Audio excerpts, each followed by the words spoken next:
last episode of Ultimate Survival, Everest. 50 climbers began their push for the summit. On Team Discovery, Andrew and Hector are headed for the top, while Shauna headed to base camp. And Ben's climb became precarious. At some point, hopefully in the near future, I'll have to go high on the mountain and go to at least 8,000 meters, and that is a hard process for me right now because I do feel drained. Climbers have been living on Mount Everest for over a month. They've grown accustomed to this environment. Everest is their life now, and the acclimatization process is finally complete. That means it's time to lace up the boots and go for the glory. Time to risk it all. Time to do or die in pursuit of an epic dream. To stand on the summit of the tallest mountain in the world, Everest. The climb is on.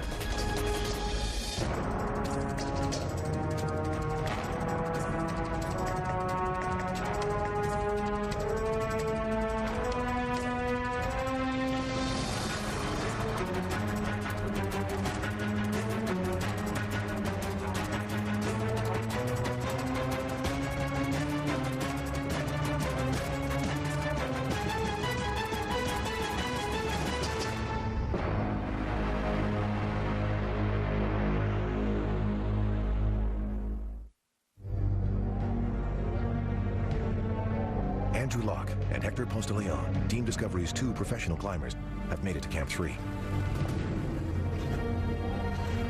Tonight, they'll get as much rest as possible. Tomorrow, they'll head to Camp 4 and then the summit. After all the hard work it took to get here, you'd think this would be the most enjoyable part, but... This is probably the night when you think most of home and where you'd rather be than up here on the mountain.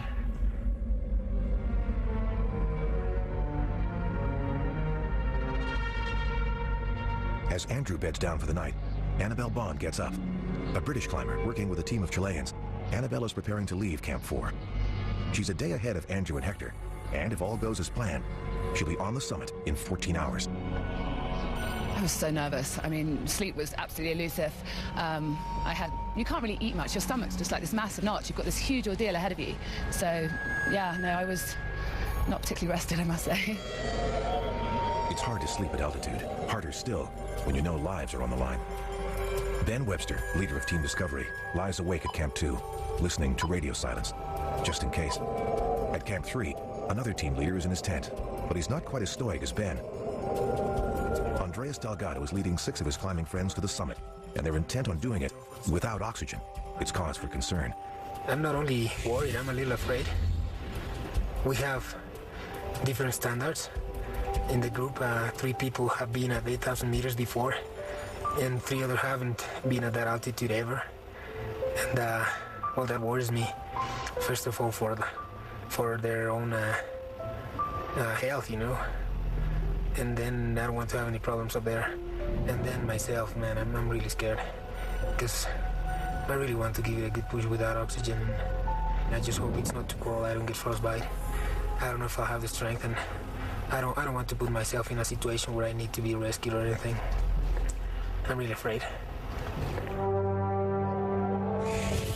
It's 5 a.m. First light has arrived, but the warming sun hasn't made it over the mountain yet. Next to Andreas' tent, Andrew and Hector wake up. This is not a get up and rush out the door type situation. There's still hours of packing and hydrating to happen. I don't think either Hector or I got any real sleep through the night. We've got up at 5 o'clock this morning to start melting snow, because it'll take us about 3 hours to be ready to leave this morning when the sun hits the tent about 8 o'clock. So we're both feeling a bit tired, little headaches. Just having our first cup of hot drink, cup of coffee this morning. We'll have another few cups before we go, I hope. When Andrew and Hector leave Camp 3, they're headed for the history books. To get to the summit from here, there's an accepted strategy. First, climb to Camp 4, set up in the rubble of the South Col. Before it's midnight, climbers go again. By daylight, they'll be here on what's called the balcony. If nothing's stopping them, they'll traverse the southeast ridge and on to the south summit, where fresh oxygen is waiting. Then, it's the infamous Hillary Step, where so many climbs have ended in heartbreak and tragedy. From there, it's almost all done but the bragging. On the summit ridge, climbers instinctively head for the chunk of ice that is higher than any other. When there's nowhere left to climb, they've done it. They've conquered Mount Everest.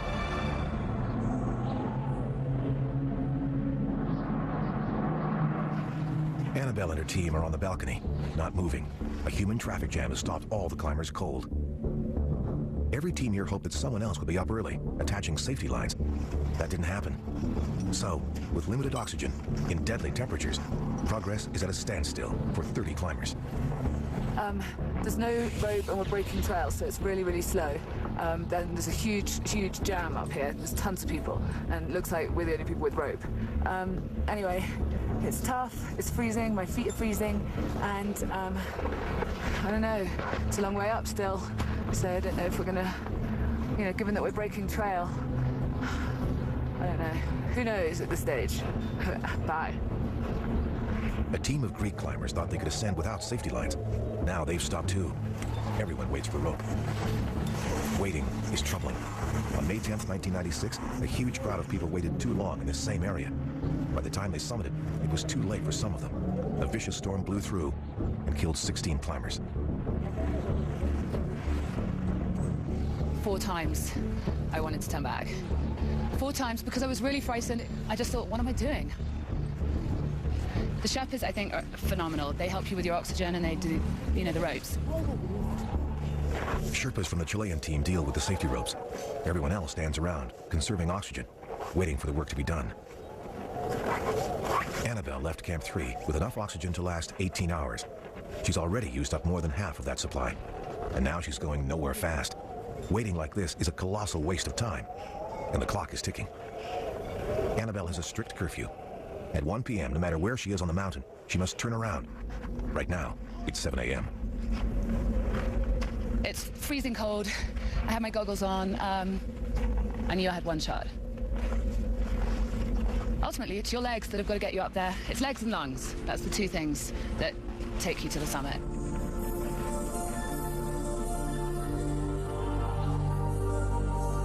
Over 1,000 meters below Annabelle, Hector finishes bundling up his feet. Climbing above 8,000 meters is like walking on eggshells for Hector. 6 years ago, he got frostbite so bad, part of his big toe had to be amputated. By sheer coincidence, the man Hector was climbing with when that happened is camping beside him today. Andreas Delgado now climbs with Tom Masterson, a 58-year-old mountain guide from Colorado. Andreas and Tom are climbing without oxygen. Both have been to Everest before and feel that summiting with bottled gas is not challenging enough. Every climber comes here for a personal reason. Andreas is here to embrace the pain.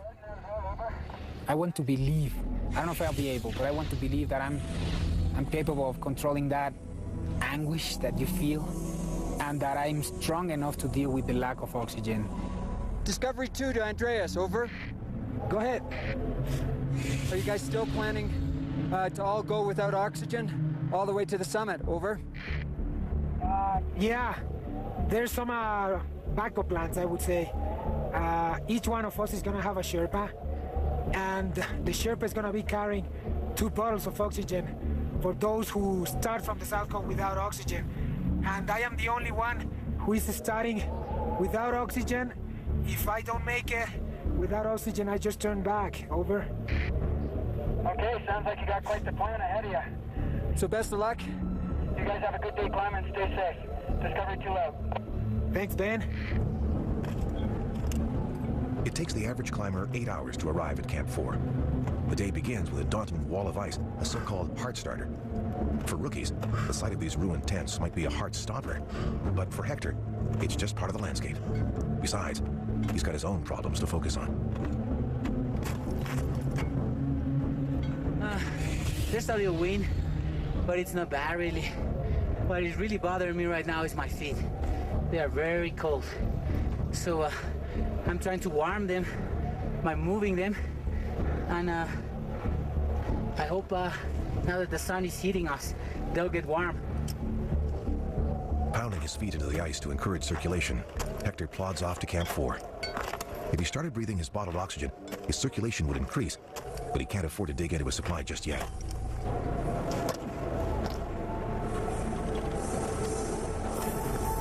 A full day ahead of Hector, Annabelle worries about circulation problems too. 4 months ago, she suffered frostbite in her hands. Today, she's managing well. But below the south summit, she's almost finished her first of 3 bottles of oxygen. That frantic screaming is because I'm about to run out of oxygen. And I really don't want that to happen. At Camp 2, people follow the progress as if the climb was a soap opera. When pertinent information comes in, team leaders inform their climbers. Ben is telling Andrew where Annabelle's team is. And Andronico. So they're all moving from the south summit. They're on the traverse. They're just waiting for the lines to be fixed to get up through the Hillary Step. But things are looking great for the Chileans, over. That's great news. Good for them. Annabelle makes it to the team's oxygen stash at the tip of the south summit. She drops down to change tanks. It's sweet relief. From where she sits, Annabelle can see the summit, but it's still hours away.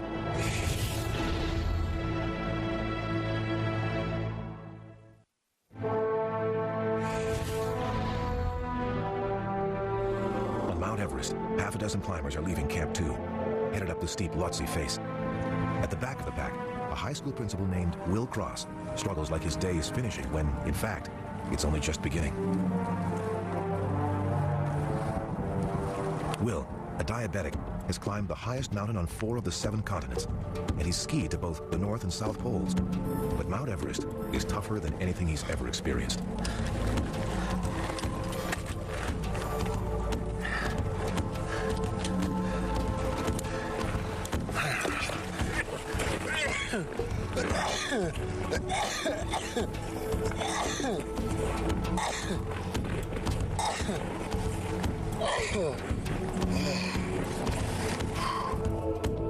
Will is headed for this desolate commune, Camp 3, altitude 7,300 meters.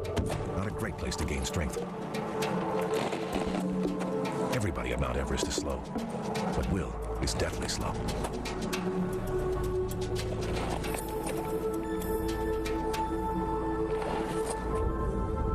High above Will, Andrew uses 2 safety ropes to pull himself up the mountain.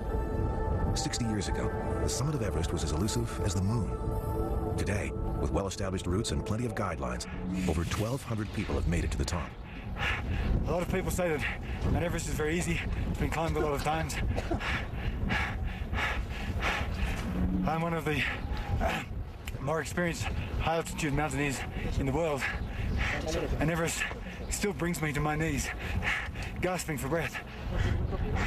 So, is it an easy mountain? I'll let you decide.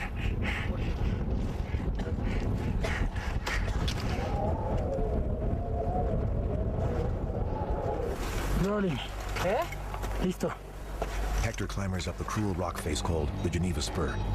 His former climbing partner, Andreas Delgado, is only a stone's throw away. That's unnerving for Hector. He saved Andreas' life before on Everest, and he doesn't want to ruin this trip by having to rescue Andreas again. But he might have to. Andreas is climbing without oxygen. In Hector's mind, that turns Andreas into a ticking time bomb.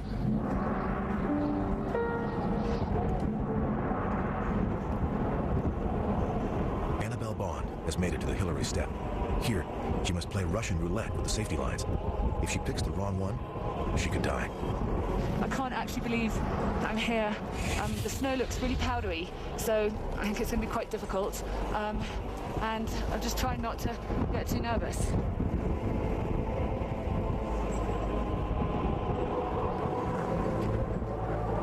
Annabelle is higher than any other mountaintop in the world. To her right, she has an awesome overview of the Himalayas. Straight above her, she has just 60 vertical meters to go until the summit. To her left is a deadly drop-off that plummets for more than a kilometer.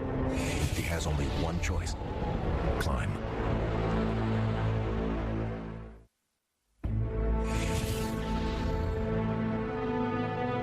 In the last century, almost 200 people have died trying to climb Mount Everest. Annabelle Bond and the man who invited her here, 50-year-old Chilean bank owner Andronico Craig, have both made it to the summit ridge. With their teammates proudly waiting for them, Annabelle and Andronico take their last few steps to glory.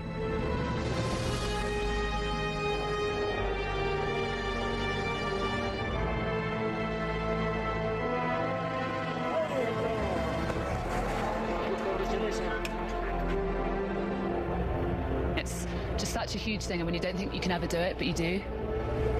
I mean, the whole team were just, everyone was very emotional. It's been the most bonding thing with the team. I think that's to go through an experience like this together. We've all cried, we've all, laughed. Just being on the top there is something I'll never, ever forget. Can't believe I'm here.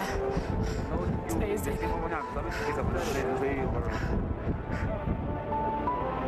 It's the most difficult thing I've ever done in my life. Just such a huge thing, and when you don't think you can ever do it, but you do. Picture taking at the summit has always been part of the ritual, part of the Mount Everest experience.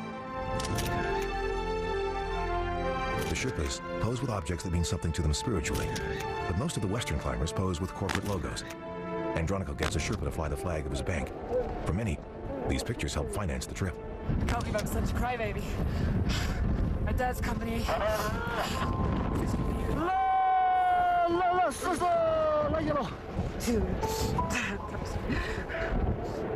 8,848 meters above sea level, Annabelle Bond is on top of the world. I think most people are in shock that I've made it. I don't think people can believe that I've actually done it, which is a nice thing. It's good to surprise people rather than to have them expect you to do it. Annabelle is ecstatic, but she's on the most inhospitable piece of land on Earth. Getting up Mount Everest is just half the battle. She still has to get back down, alive. It's been a really difficult climb, and I can't even bear to... I can't even bear to think about going down. It just seems like hell.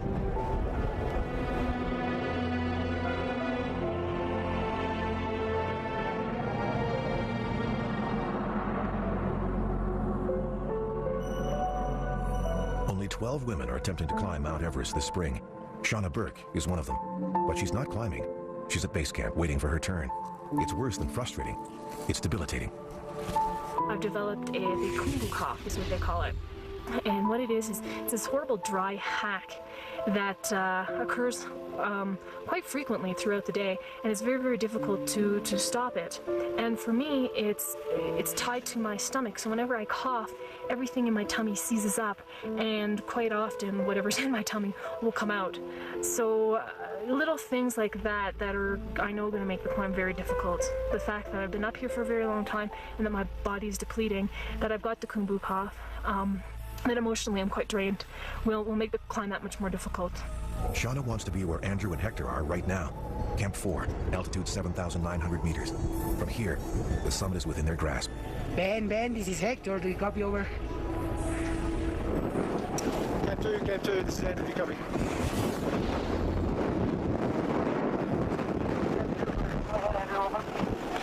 G'day, Ben.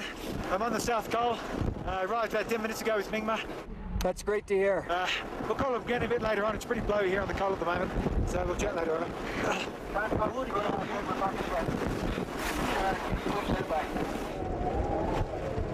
Camp 4 is in what's called the death zone. At this altitude, every climber is literally dying. They can't digest food. They can't sleep. They can't get enough liquids. Human organs are breaking down. People will leave all through the night with the goal of reaching the summit tomorrow morning. For most, it's a 14-hour climb in good conditions. Although today was a very good day, very few of the parties that came up last night actually went for the summit. They stayed here today, which means that tomorrow will be even more crowded. Hector and Andrew have very different strategies. Andrew will climb through the night, slowly and surely, while Hector will rest through the night. Tomorrow, he'll climb like a locomotive. We'll have a group leaving roughly 10 o'clock, 4 hours from now, with Andrew taking off with Mingma, and about maybe 5-6 hours later, Hector's going to take off with Gelu. Hector's plan is highly unusual. He wants to leave in the morning light. For most climbers, that would be suicide, because they wouldn't be able to reach the summit until just before dark. Hector, though, can climb at breakneck speed, and his Sherpa companion Lakpa Gelu is faster. He holds the world speed record for summiting Everest. Their plan has an advantage. Leaving in the morning will mean a much warmer climb. I've always been very concerned about frostbite, and the chances that you're getting cold feet by spending, as I say, 8 hours in the dark are higher than if, let's say, I left at 4. It's only 2 hours before the sun hits me. Andrew gets his oxygen ready.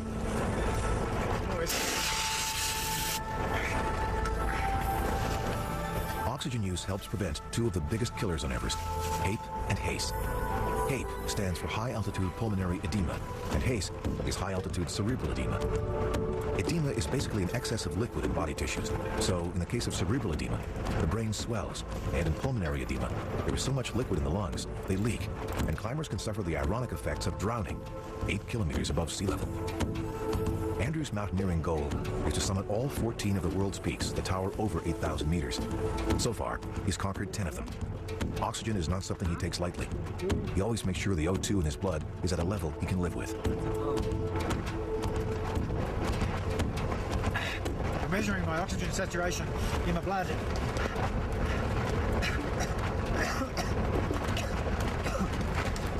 My pulse is 101.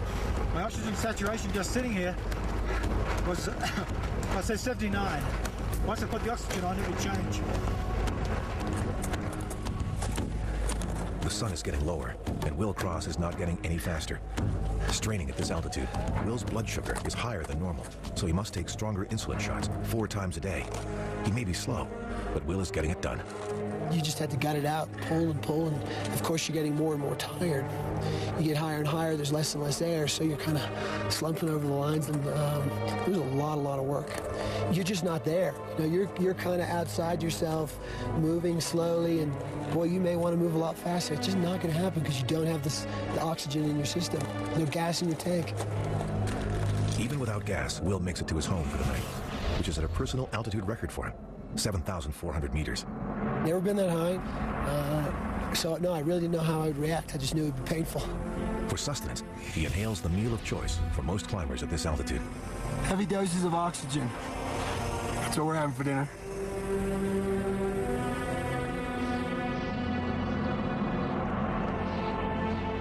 Annabelle makes it safely back to Camp 4. 20 hours ago, she left here with Andronica, her team's benefactor. After summiting, Annabelle descended, leaving Andronica with his guides. Since then, that whole group has lost radio contact, and by now, Andronica must be out of oxygen. For some summiters, their pride is short-lived. More people die coming down Mount Everest than going up. You know, we're not going to push the panic button yet, but it is tense. The last confirmed sighting was above the balcony, which is a long way away from the South Col.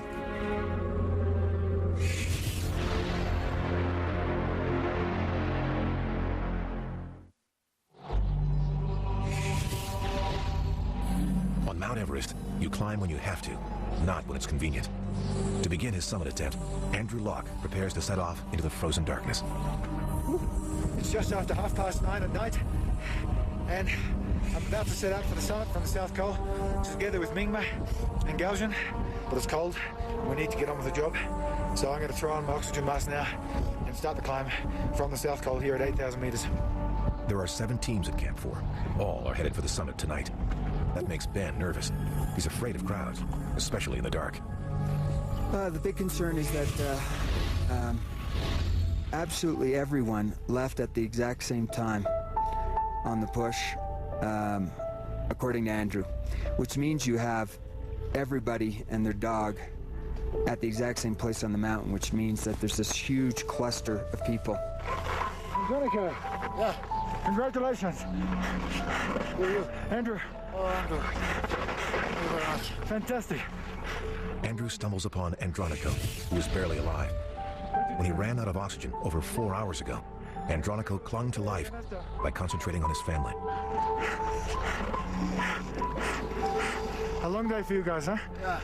Much to learn. It's amazing, huh? You know? What a fantastic job. Keep climbing with me. Congratulations. Thank you very much, Arthur. How do you feel now? Good for you. Thank you. You know, look. Good luck. Thank you. The weather tonight is perfect. Light winds, a bright moon, minus 30 degrees Celsius. Andrew has been climbing for 6 hours. Hector is just taking off. Hector loves it here. Not this location in particular, this altitude. It's always fascinating. For me, breaking the 8,000-meter barrier is like stepping into a different reality, into a different planet in every way you can imagine it. You're in the very, very limit of where human life is sustainable, even with oxygen. So all of this adds up for as I said, an experience that just doesn't compare to anything. It's just beautiful.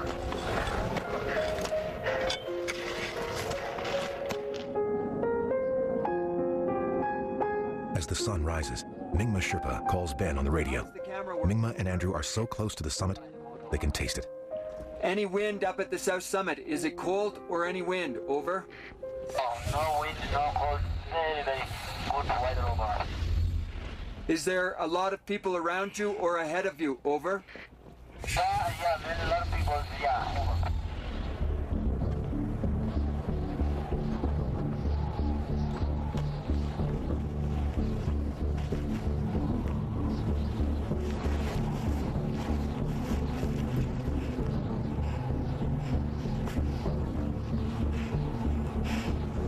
Traffic jams at this altitude can be deadly. Inactivity promotes hypothermia, poor circulation, and bad judgment. But Andrew, a two-time summiter, doesn't seem concerned. I'm sitting on the south summit of Everest. Got here about 10 minutes ago.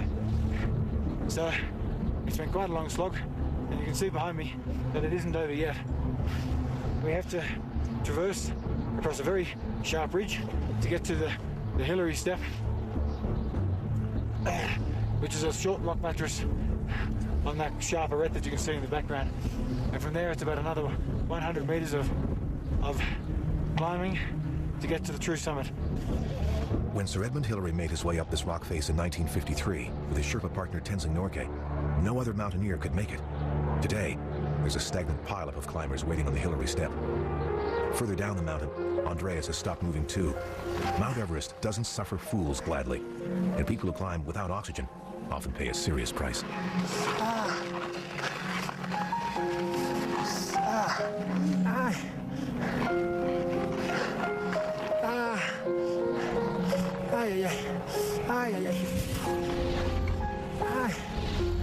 Andreas may be in physical agony, but emotionally, this is exactly what he came for. Everybody's got its opportunity to suffer up there. Some people need to suffer higher to understand, some people need to suffer lower. Some people are so smart they don't even have to suffer up there. That's the essence of mountaineering. You're free to do whatever you want up there. Behind Andreas, the team he is supposed to be leading walks on by. Everyone except Tom has sucked in their pride and is now breathing bottled oxygen. Andreas refuses to compromise. This married father is determined to risk his life. But here comes his safety net. Even though Hector left camp 6 hours behind Andreas, he's caught up with him. Hector wants to blow by his old friend without a second thought, but he's not that kind of climber. He slows down to monitor Andreas' health, knowing that he has a habit of pushing himself to the brink of death.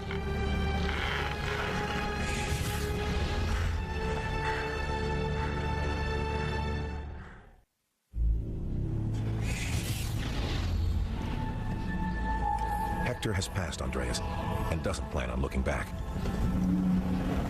If you're wondering who's videotaping, it's Lakpagelu, Hector's Sherpa climbing partner. This is historic footage, documenting the full route up Everest has never been done before. We are at the South Ridge, below the South Summit. This is the steepest part of the whole climb. Once we reach the South Summit, we're just gonna have the traverse to the Hillary Step left. I'm still feeling good, and I hope it stays like that.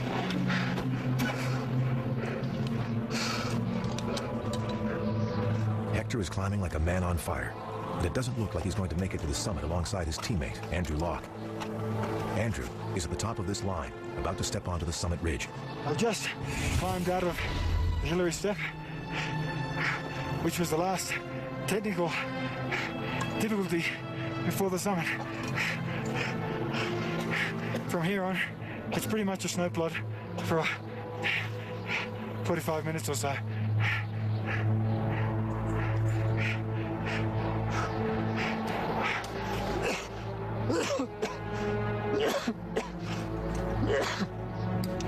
All around me, the mountains that previously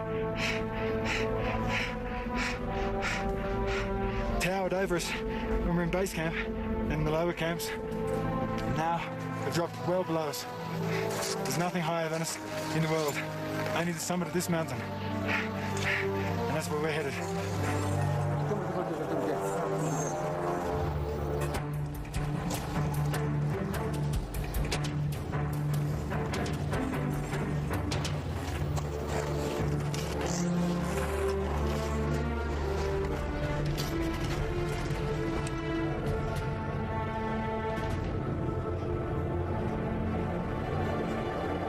Along the summit ridge of Mount Everest is the red carpet of mountaineering.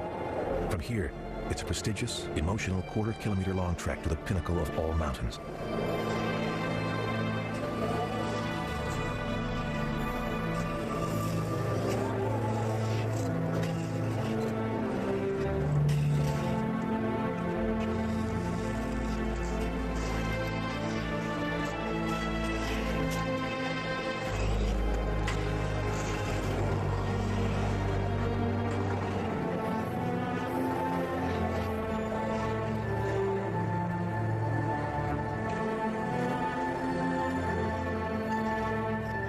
Not far behind Andrew is Mingma Sherpa, on his way to becoming part of a very exclusive club. If Mingma makes it, this will be his 10th Everest summit.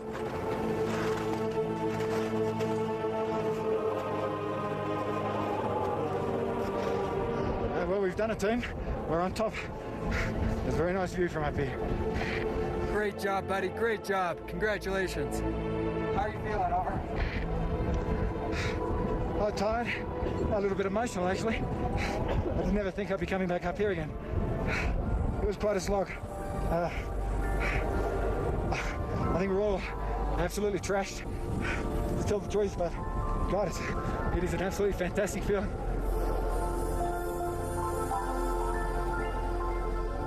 Oh, that's just wonderful to hear, Andrew. And you guys deserve a view like that after the work you guys put in. It's really crowded up here. It's such a fantastic day that I think we've got the company of about 20 other people. But it's a big summit. There's room for everybody, over. For people who get here, Everest becomes a milestone. Life will be remembered two ways: before Mount Everest and after it. Geljan Sherpa, the man breathing fresh air, is enjoying his first summit. For him, this is a pivotal moment in his climbing career. For Andrew, his third summit is a chance to revel in his true element. Climbing like a rocket, Hector arrives at the Hillary Step. If Andrew lingers on the summit, Hector might make it in time to share the moment with his teammate. This was the key passage for the summit back in 1953 for Hillary and Tenzing. He described it as a very, very technical climb back then. Nowadays, there is a lot of ropes, so actually the only danger is picking the wrong rope, and that rope breaking. So many old rope, right? Yeah. So anyway, this yellow rope here seems to be the newest one, so I'm betting on this one. Okay.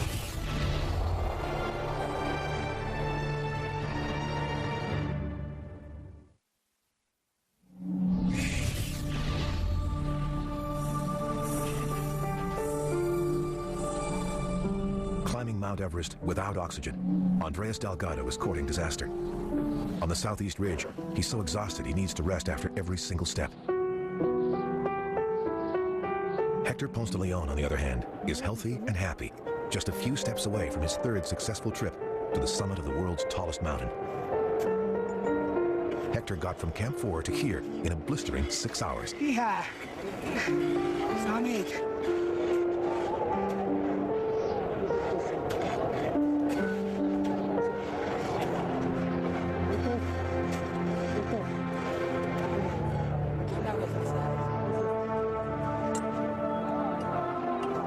Lakpa Gelu joins Hector at the top. This is Lakpa's 11th summit.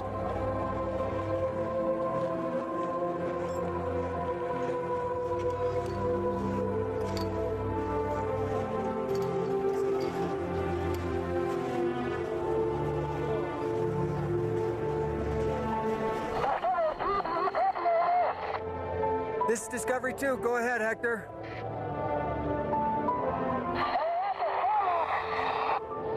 Super. Give my congratulations to Gelu, Songba, and I heard you're up there with the other members of the Discovery team. Great job. Give them my congratulations. Hector and Andrew share a sublime moment on the summit. This is a time to feel proud, count blessings, and give thanks. I'm very happy. 2 Sherpas I climbed with Lakpa and Songba are the best. Thank you, Lakpa. Thank you, Songba. And thank Discovery, okay, for this opportunity to climb the summit of Everest again. It's been great. Thank you, everyone.